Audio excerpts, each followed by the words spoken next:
तो साथियों, आप सभी को नमस्कार और आपका स्वागत है तीसरी सरकार अभियान के अंतर्गत हमारे गांव की आवाज कार्यक्रम के इस नए एपिसोड में। जैसा कि आप जानते हैं कि ये एक एपिसोड की एक श्रृंखला है जिसमें हम डॉक्टर चंद्रशेखर प्राण जी के साथ गांव पंचायत, गांव समाज से जुड़े हुए अलग अलग विषयों पर बात कर रहे हैं। तो जो आज का विषय है वो है कि गांव सरकार के रूप में पंचायती राज का उद्देश्य क्या है। तो आइए सबसे पहले हम स्वागत करते हैं डॉक्टर चंद्रशेखर प्राण जी का इस कार्यक्रम में। सर, आपका बहुत बहुत स्वागत है। नमस्कार सभी साथियों को। और सर, जैसे अभी मैंने कार्यक्रम के शुरुआत में बताया कि आज का जो विषय है वो ये है कि गांव सरकार के रूप में पंचायती राज का उद्देश्य। तो सर, मैं आपसे आग्रह करूंगा कि आप इस विषय पर जो है प्रकाश डालें कि गांव सरकार के रूप में पंचायती राज का उद्देश्य क्या है। चलिए, बहुत अच्छा विषय आपने उठाया है। क्योंकि पंचायत को गांव सरकार के रूप में पहचानना और स्वीकार करना एक लंबे अरसे के बाद आज की तारीख में लगभग तय हो गया है। अभी जब पंचायत का चुनाव शुरू हुआ तो पहली बार, जहां तक मेरे संज्ञान में है, पहली बार मीडिया ने भी, जब जिस दिन मुझे याद है कि घोषणा हुई थी चुनाव की, अधिसूचना जारी हुई, चुनाव राज्य चुनाव आयोग ने ये घोषणा की कि अब पंचायत चुनाव होगा, तो दूसरे दिन जब अखबार देखा तो उसमें सारे प्रमुख अखबारों की हेडिंग यही थी कि गांव की सरकार का चुनाव या फला तारीख को गांव की सरकार का गठन होगा। सर, इसके लिए मुझे तीसरी लगता है सरकार सर इसके लिए मुझे लगता है कि आपका और तीसरी सरकार अभियान और जितने भी साथी जुड़े हुए हैं सबका बहुत बड़ा योगदान है। जी, लेकिन बहुत सारी संस्थाएं इस काम में लगी थी जी। तीसरी सरकार अभियान जब शुरू हुआ था 11 अक्टूबर 2014 को, और जब पहला उसका सम्मेलन लखनऊ में हो रहा था, उसमें प्रदेश के बड़े प्रमुख लोग शामिल थे।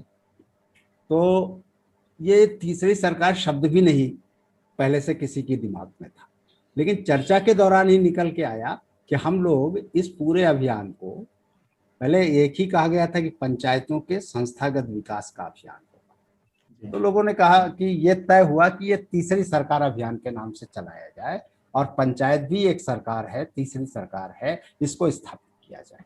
तो आप 2014 से चला हुआ ये अभियान आज 2021 में आकर के जब मीडिया ने गांव सरकार कहना शुरू किया तो हम लोगों को बेहद प्रसन्नता हुई।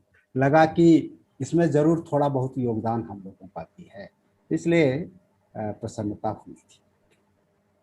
वास्तव में ये कल्पना बहुत पहले शुरुआती दौर से है। जब महात्मा गांधी 1915 में भारतवर्ष आए और अस्थायी रूप से आए, तब उन्होंने जब भारत का पूरा अध्ययन किया, दौरा किया, तो उन्हें लगा कि आज़ादी की लड़ाई का मकसद तो ग्राम स्वराज्य होना चाहिए और हिंद स्वराज्य भी तभी सही रूप में आएगा जब भारत के गांव को स्वराज्य मिलेगा। तो उन्होंने ग्राम स्वराज्य का नारा दिया और उसे प्राथमिकता से अपनी आज़ादी के आंदोलन में शामिल किया। और उनकी पूरी परिकल्पना थी कि जब देश आज़ाद होगा तो देश की जो राज्य व्यवस्था होगी वो गांव से शुरू होगी, और गांव से ही नहीं शुरू होगी बल्कि पंचायत ही उसका बेस बनेगी और उसे पंचायत सरकार कहा जाएगा। तो आज़ादी तो पंचायत, ग्राम सरकार पंचायत सरकार होगी, एक तरह से गांव की पंचायत सरकार होगी, ग्राम पंचायत सरकार होगी, फिर ब्लॉक पंचायत सरकार होगी, जिला पंचायत सरकार होगी, प्रांतीय पंचायत सरकार होगी और अखिल भारतीय पंचायत सरकार होगी। ये गांधी की कल्पना की राज्य व्यवस्था थी। ये उन्होंने उस तरह से सोचा था। तो गांधी ने इसे ग्राम स्वराज्य के रूप में परिकल्पित किया था, उनका उद्देश्य था इसके पीछे। तो हम इस उद्देश्य को दो तरह से देखेंगे। एक तो आज़ादी की लड़ाई और आज़ादी के बाद, देश के आज़ाद होने के बाद इस देश के राष्ट्र नायकों ने इस गांव सरकार का, पंचायत का गांव सरकार के रूप में जो उद्देश्य तय किया या सोचा या परिकल्पित किया, एक तो वो देखेंगे। दूसरा फिर देखेंगे संविधान ने 73वें संविधान संशोधन के तहत संविधान ने इसका क्या उद्देश्य तय किया, दोनों ने कैसे उस रिश्ते को जोड़ा। और आज की तारीख में जब हम कहते हैं ये नया पंचायती राज है, तो नया पंचायती राज उन दोनों चीजों को शामिल करता है। तो आजादी की लड़ाई से लेकर वर्तमान काल तक के की पूरी एक हमें चित्र को समझने की आवश्यकता है उद्देश्यों के दृष्टि से। नेहरू ने, गांधी के बाद जब नेहरू को प्रधानमंत्री बने, गांधी की कल्पना का वो मानते थे कि उस तरह से हम चलेंगे, तो उन्होंने ये देखा, क्योंकि नेहरू का फोकस विकास पर था, तो उन्होंने देखा कि अगर विकास में जन सहभागिता कहीं से स्थापित हो सकती है और सत्ता का विकेंद्रीकरण हो सकता है, तो वो पंचायती राज है। तो उन्होंने उसको विकास में जन सहभागिता और सत्ता के विकेंद्रीकरण के रूप में देखा, उन्होंने देखा। उसके बाद जयप्रकाश नारायण आते हैं, तो जेपी ने क्या देखा? जेपी ने ये देखा कि जिस लोकतंत्र के लिए सारी दुनिया है और जो लोकतंत्र आज की तारीख में है, जो प्रतिनिधियों के माध्यम से चलता है, जिसको पार्टिसिपेटरी डेमोक्रेसी कहते हैं, प्रतिनिधित्व लोकतंत्र कहते हैं, उससे बेहतर होता है सहभागी लोकतंत्र। तो सहभागी विकास ही नहीं, नेहरू ने सहभागी विकास के रूप में देखा, जेपी उससे 2 कदम आगे जाकर के सहभागी लोकतंत्र के रूप में देखते हैं। अर्थात ये जो लोकतंत्र है वो पंचायतों के माध्यम से ही सहभागी लोकतंत्र में बदल सकता है, ये उनका मानना था। दूसरा, वो ये मानते थे कि जो भारत का सामुदायिक समाज है, जिसकी अभी मैंने पहले चर्चा की थी पिछले एपिसोड में, उस सामुदायिक समाज को अगर बचाने का कोई काम कर सकता है तो वो पंचायतें कर सकती है। तो उनके उद्देश्य का वो हिस्सा उन्होंने बनाया। लोहिया ने भी सत्ता को के विकेंद्रीकरण को या सत्ता को जमीन तक ले जाने के लिए उन्होंने जब परिकल्पना की, तो सुना है चौखंबा राज्य की। तो चौखंबा राज्य के लिए उन्होंने पंचायत गांव से ही शुरू करते थे कि गांव होगा, गांव की सरकार होगी, जिला की सरकार होगी, प्रांत की सरकार होगी, राज्य की सरकार होगी और केंद्र की सरकार होगी। तो ये जो 4 सरकारें होंगी, यही चौखंबा राज्य होगा। तो लोहिया इसको चौखंबा राज्य के रूप में देखते थे। दीनदयाल उपाध्याय ने तो यहां तक कहा, पंचायतों को ये माना कि पंचायतें गांव के खुशहाली के लिए और गांव के विकास के लिए सबसे महत्वपूर्ण हो सकती हैं अगर उन्हें राज्य सरकारें अपने नियंत्रण से मुक्त कर दें। उन्होंने कई बार ये चीजें कही कि तभी ये संभव है, तो राज्य सरकारों के नियंत्रण से मुक्त होना चाहिए। और उन्होंने यही नहीं कहा, उन्होंने ये कहा कि जो उनका अपना सांस्कृतिक भाव था, जो भारत के सांस्कृतिक परिदृश्य को देखते थे, तो कहते थे कि इसका जो सांस्कृतिक स्वरूप है भारत का, और जो वो कहते थे कि ये अलग अलग जो एरियाज हैं उनकी जो सांस्कृतिक विरासत है, उस सांस्कृतिक विरासत को आगे बढ़ाने का अगर कोई व्यवस्थागत आधार बन सकता है तो पंचायती राज बन सकता है। तो उन्होंने बाकायदा भू सांस्कृतिक, बल्कि उनका तो ये कहना था कि भू सांस्कृतिक क्षेत्र के आधार पर चीजों को पहचानना, व्यवस्था, राज्य व्यवस्था बनाई जानी चाहिए और उसमें पंचायतों की भूमिका सबसे महत्वपूर्ण हो सकती है। उनकी परिकल्पना में ये था, वो पंचायत को इस उद्देश्य के रूप में देखते थे। राजीव गांधी ने तो बड़े इसको एक व्यापक धरातल पर देखा। उन्होंने सत्ता की तमाम विकृतियों का जो समाधान था वो पंचायत में देखा, कि पंचायत का उद्देश्य उसके रूप में देखा, पंचायत का जो लक्ष्य है उसके साथ तय किया। उन्होंने कहा इससे सत्ता की दलाली खत्म हो जाएगी, सत्ता में जो दलालों का बोलबाला है वो दलाली खत्म होगी। दूसरा, उन्होंने ये कहा कि लोकतंत्र जो है वो सिर्फ दिल्ली और राज्य की राजधानियों तक अगर सीमित रहा तो ये लोकतंत्र सही लोकतंत्र नहीं होगा, इसे तो पंचायत का लोकतंत्र बनाना है। उनका लोकतंत्र पंचायत के माध्यम से ही जमीन पर उतरेगा, ये उद्देश्य उन्होंने देखा। दूसरा ये देखा कि विकास, सही अर्थों में विकास हो सकेगा सहभागिता के रूप में भी और संसाधनों के सही वितरण के रूप में भी, तो उसके लिए पंचायत होगी। और इतना ही नहीं, बल्कि उन्होंने यहाँ तक कहा कि यह एक ऐसी क्रांति है। जब पंचायती राज के लिए उन्होंने पार्लियामेंट में प्रस्ताव रखा था, तब उन्होंने कहा था कि ये एक ऐसी क्रांति है जो अधिकतम लोकतंत्र और अधिकतम सत्ता का विकेंद्रीकरण, सत्ता का हस्तांतरण, उनका अधिकतम लोकतंत्र और अधिकतम सत्ता का हस्तांतरण इसके माध्यम से होगा। और इसलिए बल्कि उन्होंने तो यहाँ कह दिया था अंत में कि जो सत्ता हमने जनता से छीनी है वो सत्ता जनता को वापस करने का समय आ गया। अर्थात ये सत्ता की वापसी थी, जनता को उसकी सत्ता वापस करनी, ये इस उद्देश्य के साथ हुआ। अभी नरेंद्र मोदी जी को ले लीजिए, जो वर्तमान प्रधानमंत्री हैं, उन्होंने तो कई जगह कहा।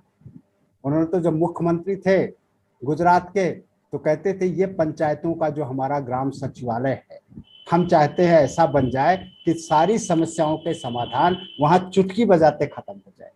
अगर वो ठीक से सचिवालय काम करने लगेंगे तो तमाम समस्याओं के समाधान चुटकी बजा करके खत्म होंगे। उन्होंने तो यहाँ तक इसकी परिकल्पना की पंचायतों के साथ जुड़कर।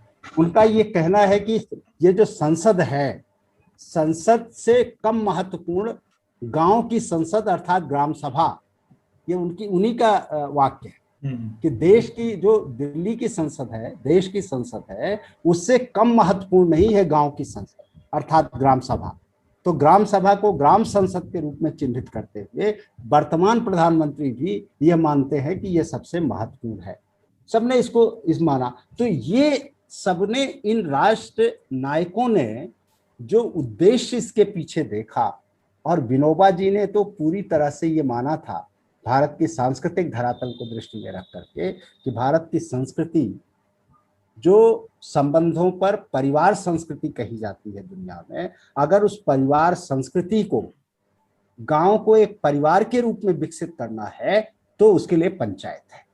तो पंचायत का उद्देश्य गांव परिवार भावना को बढ़ाने के लिए वो देखना चाहते। तो इतनी बड़ी परिकल्पनाएं सबने पाली थी, एक ने नहीं, गांधी से लेकर राजीव गांधी तक और अब नरेंद्र मोदी तक, सारे लोगों की जो परिकल्पनाएं हैं, सारे राष्ट्र नायकों की, वो यही है कि ये पंचायत ही हवा। जहां भी जब जो फंसा, चाहे राजे रजवाड़े फंसे हों अपने समय में, या फिर अंग्रेज सरकार फंसी हो, और बाद में भारत की आजाद सरकारें जब फंसी, तो उनको सिर्फ एक ही रास्ता नजर आया है आगे बढ़ने का, वो पंचायत ही नजर आई है। तो इसलिए पंचायत का उद्देश्य सबकी दृष्टि में बहुत व्यापक रहा। ये गांव सरकार का जो उद्देश्य, सेल्फ गवर्नमेंट ऑफ विलेज, क्योंकि संविधान कहता है कि जो पंचायतें हैं वो सेल्फ गवर्नमेंट की इकाई है। तो गांव की इकाई अर्थात सेल्फ गवर्नमेंट ऑफ विलेज, गांव की सरकार, गांव की अपनी सरकार, गांव की स्व सरकार, ठीक है। तो ये जो स्व सरकार या सेल्फ गवर्नमेंट का जो उद्देश्य संविधान ने तय किया, तो उसने मोटे तौर से दो उद्देश्य इसके तय किए। जहां अधिकार और दायित्व, 73वें संविधान संशोधन में जहां अधिकार और दायित्व देने की बात की गई है, वहीं पर संविधान ने उसको, उन उद्देश्यों को व्याख्यायित किया है। पहला उद्देश्य उसने तय किया कि ये आर्थिक विकास और सामाजिक न्याय की योजना बनाए। पहला, ये दोनों शब्द बहुत महत्वपूर्ण है, आर्थिक विकास और सामाजिक न्याय। या क्योंकि ये जो हम कहते हैं ना कि राजनैतिक न्याय, संविधान के उद्देशिका में कहा गया है ना कि भारत के नागरिकों को हम क्या दे रहे हैं, सामाजिक, आर्थिक और राजनीतिक न्याय, ठीक है। तो राजनैतिक न्याय तो मौलिक अधिकारों से मिल गया था, आर्थिक और सामाजिक न्याय जो मिलना था उसी के लिए नीति निर्देशक सिद्धांत बनाए गए थे। डॉक्टर अंबेडकर ने बहुत साफ कहा था कि ये जो आर्थिक न्याय और सामाजिक न्याय जो इस देश के लोगों को मिलेगा, जो नीति निर्देशक सिद्धांतों में जो चीजें तय की गई हैं उसी के माध्यम से मिलेगा। और ये भी नीति निर्देशक सिद्धांत में ही था, अनुच्छेद 40 में, पंचायत भी उसी में डाली जी, गई। जी। और पहली बार संविधान ने किसी संस्था को या किसी सरकार को डायरेक्ट जो जिम्मेदारी सौंपी तो वो पंचायत को सौंपी है कि वो आर्थिक विकास और सामाजिक न्याय की योजना बनाए। पहली चीज कि अपने गांव में वो आर्थिक विकास की, और सामाजिक न्याय का मतलब हुआ कि सभी वर्गों को समान रूप से उनके अधिकार प्राप्त हो सके, उनको न्याय मिल सके, जात के आधार पर, लिंग के आधार पर, भाषा के आधार पर, किसी भी आधार पर कोई भेदभाव ना हो और विकास में सबकी समान भागीदारी और समान हिस्सेदारी हो सके, इसी को सामाजिक न्याय कहते हैं। जी। तो उन्होंने कहा कि आर्थिक विकास और सामाजिक न्याय की योजना बनाए, पहली चीज, और उसे क्रियान्वित करेगी जो अपनी योजनाएं बनाएंगी। दूसरी जिम्मेदारी उसने दिया कि केंद्र और राज्य सरकार की ऐसी स्कीमें जो पंचायतों को जो 29 विषय दिए गए हैं उससे संबंधित जो भी स्कीमें होंगी उनको क्रियान्वित करने का दायित्व जो है, क्रियान्वित करने की जिम्मेदारी वो पंचायतों को होगी। जी। तो उन्होंने ये दो उद्देश्य जो है मोटे तौर से संविधान ने तय किए, या दो जिम्मेदारियां जो दायित्व संविधान ने उसके तय किए हैं। अब ये इतना महत्वपूर्ण है जो मैं शुरू से बताता आ रहा हूँ राष्ट्र नायकों के उसको लेकर के, और संविधान ने उसी लाइन पर जो सपना देखा, क्योंकि सरकार का मुख्य काम ही यही होता है किसी सरकार का कि वो जो विषय उसको सौंपे गए हैं उस विषय पर योजना बनाना, स्कीम तैयार करना। जी। तो पंचायतों का जो मुख्य कार्य है, प्राथमिक कार्य है, वो है आर्थिक विकास और सामाजिक न्याय की योजना बनाना। और ये योजना उसलिए ज्यादा प्रॉपर हो सकती है, ठीक हो सकती है, क्योंकि वहीं के सबकी भागीदारी के साथ बनेगी। तो वो जो जन सहभागिता की बात हो रही है कि सहभागिता का और विकास में पूरी भागीदारी का, वो इसके माध्यम से पूरा होता है यहाँ पर आकर। और दूसरा उद्देश्य जो कहते हैं कि ऐसी कोई भी स्कीम अगर चल रही है तो चूंकि ये गांव की सरकार है तो इसी के माध्यम से वो स्कीमें गांव में चलेगी। तो ये उद्देश्य हो गए।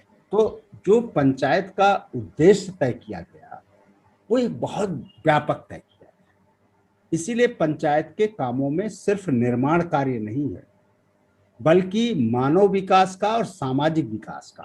जब हम सामाजिक न्याय कहते हैं, आर्थिक विकास का, सामाजिक विकास का, मानव विकास का, भौतिक विकास का, जीवन की समग्रता का, उसके समग्र विकास का कार्य या समग्र विकास के उद्देश्य जो है वो पंचायती राज व्यवस्था के अंतर्गत इस गांव सरकार को सौंपे गए। तो ये गांव सरकार एक पूरी तरह से अपने दायरे की सरकार है और पूरी तरह की जिम्मेदारियां इसको दी गई हैं। अगर 29 विषयों को ले लें जो दी गई हैं तो आप उसमें देखिए कि उसमें कृषि और भूमि से लेकर के पानी और सिंचाई तक, महिला और बाल कल्याण तक, गरीबी उन्मूलन से लेकर पर्यावरण संरक्षण तक, सारी जितनी शिक्षा और स्वास्थ्य जो मानव विकास के मुख्य आधार है, ये सारी चीजें उसके अंदर समाहित हैं। तो सब कुछ उसके अंदर है, कहीं भी कोई चीज छूटती नहीं है। तो पंचायत का उद्देश्य बहुत व्यापक है। पंचायत प्रतिनिधियों को इसे देखना चाहिए, इसे समझना चाहिए।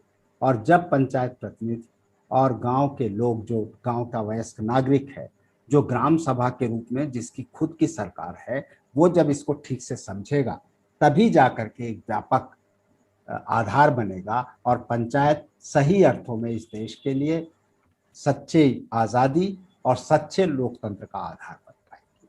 तो ये मान के चलना चाहिए कि पंचायत सिर्फ चंद सुविधाओं के लिए नहीं है, भौतिक सड़क और नाली के लिए नहीं है, बल्कि जिसका सपना हमारे राष्ट्रनायकों ने देखा, उन स्वतंत्रता संग्राम सेनानियों ने देखा जिन्होंने अपना बलिदान किया था कि ये किस देश में सच्चा लोकतंत्र आएगा, असली आज़ादी, उनकी जो जिस आज़ादी की लड़ाई लड़े थे वो असली आज़ादी प्राप्त होगी, सच्चा लोकतंत्र प्राप्त होगा, उसको ये पंचायत पूरा कर सकती है गाँव में। इसी रूप में इसको लेना चाहिए।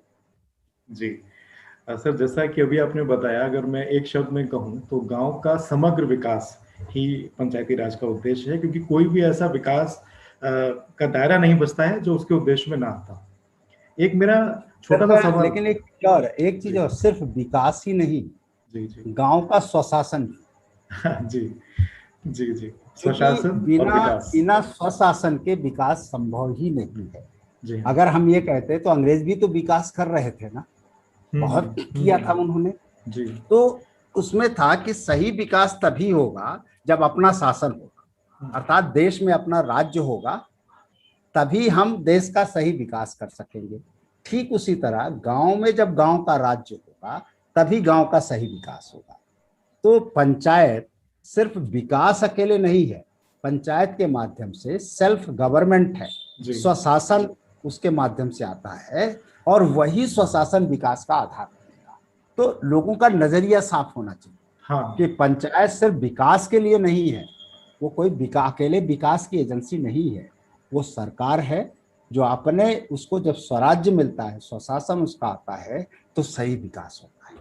जी, तो सर जैसे आपने इसको और स्पष्ट कर दिया कि स्वशासन को विकसित करना और उसके जरिए विकास करना, ये उसका एक मुख्य उद्देश्य हो सकता है। एक सर मेरा एक बहुत छोटा सा सवाल है आपसे कि इस समय जो भी पंचायत प्रतिनिधि हैं और जो आम ग्रामीण हैं, उसका इन सब जो भी उद्देश्य है पंचायती राज का, उसको पूरा करने में अगर आप कहें तो 3 ऐसे बिंदु कौन से हो सकते हैं जहां पर उनकी भूमिका स्पष्ट हो जाए, यानी वो खुद को देख पाए कि वो उनको क्या क्या करना है, तो वो पंचायती राज के उद्देश्य को पूरा करने में वो अपना भी योगदान दे पाएंगे अच्छे तरीके से। जी, अगर 3 चीजों पर ध्यान दें, पहली चीज तो यह है कि जो पंचायत प्रतिनिधि है वो ठीक से पंचायती राज के उद्देश्यों को समझे, पंचायत को समझें, उसके उद्देश्य को समझें।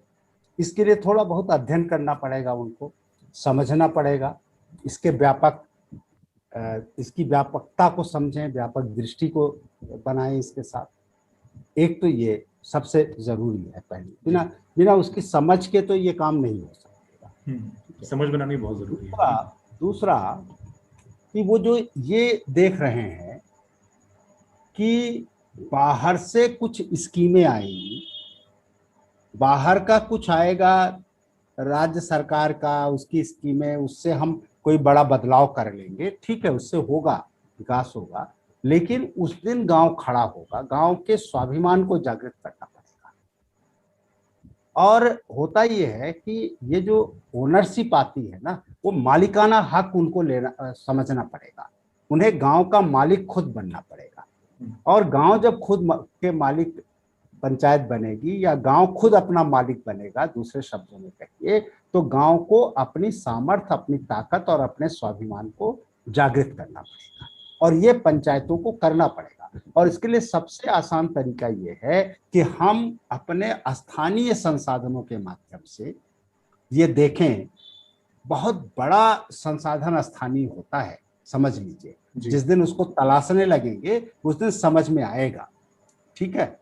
और उसके लिए अभी चूंकि समय नहीं कि उस पर हम बातचीत करें, अगले एपिसोड में स्थानीय संसाधनों पर बात करेंगे, जब दिखाएंगे कि कितना बड़ा संसाधन जुट सकता है हमारे गांव के स्तर पर, और उसके बलबूते वो संसाधन मानव संसाधन भी होगा, प्राकृतिक संसाधन भी होगा, पूंजी का संसाधन भी होगा, कैश संसाधन भी होंगे, बहुत तरह के संसाधन हैं जिनको जोड़ मिला करके एक बड़ी चीज खड़ी की जा सकती है गांव में, और गांव का स्वाभिमान उससे जागृत किया जा सकता है। गांव का, जिसको कहते हैं कि ओनरशिप, मालिकाना अधिकार समझाया जा सकता है। वो जो जिस दिन से गांव करेगा और वो जब प्रोसेस शुरू होगा, प्रक्रिया शुरू होगी, तो गांव सही अर्थों में अपने पैरों पर खड़ा होगा, और ये सारे सपने गांधी से लेकर इनके जो सपने हैं और संविधान की जो आकांक्षा है, जो इच्छा है संविधान की, वो सारी चीजें पूरी हो सकती है। ये बहुत जरूरी है। तो सर अभी जैसे आपने और ये, तीसरी चीज जो सबसे जी, तीसरी चीज है कि ये सिर्फ पंचायतें कानून से नहीं चल सकती, पंचायत सिर्फ राज नहीं हो सकता, पंचायत समाज भी होता है। और ये बहुत अच्छी बात है कि पंचायतों में एक तरफ ग्राम पंचायत है जो राज्य शासन का हिस्सा है, दूसरी तरफ ग्राम सभा है जो समाज का हिस्सा है, गांव समाज है। ग्राम सभा ही गांव समाज है, जिसकी मैंने पिछले एपिसोड में चर्चा की थी, गांव समाज। तो ग्राम सभा ही गांव समाज है और ग्राम पंचायत गांव का शासन है, गांव का राज्य का हिस्सा है। तो राज्य और समाज, कानून और संबंध, शासन कानून से चलता है, समाज संबंधों से चलता है। तो कानून और संबंध, संबंध हमारी संस्कृति है और कानून संविधान का हिस्सा है।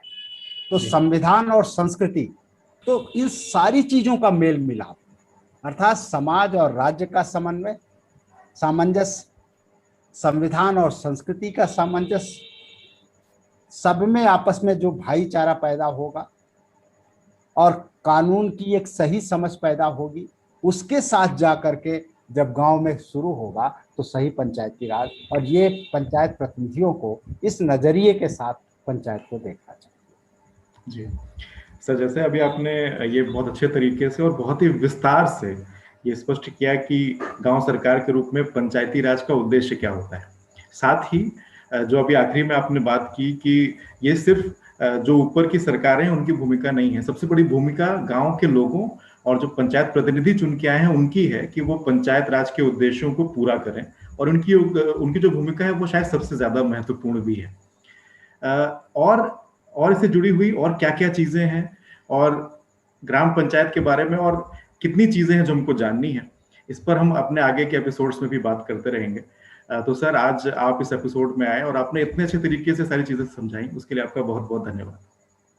धन्यवाद, धन्यवाद। और मैं अपने दर्शकों से भी कहूंगा कि ये जो हमारा कार्यक्रम है गांव की आवाज, इसको लगातार देखते रहें, क्योंकि पंचायत से जुड़े हुए जो और भी विषय हैं उसके बारे में भी हम डॉक्टर चंद्रशेखर प्राण जी के साथ आगे के एपिसोड में वार्ता करते रहेंगे। नमस्कार।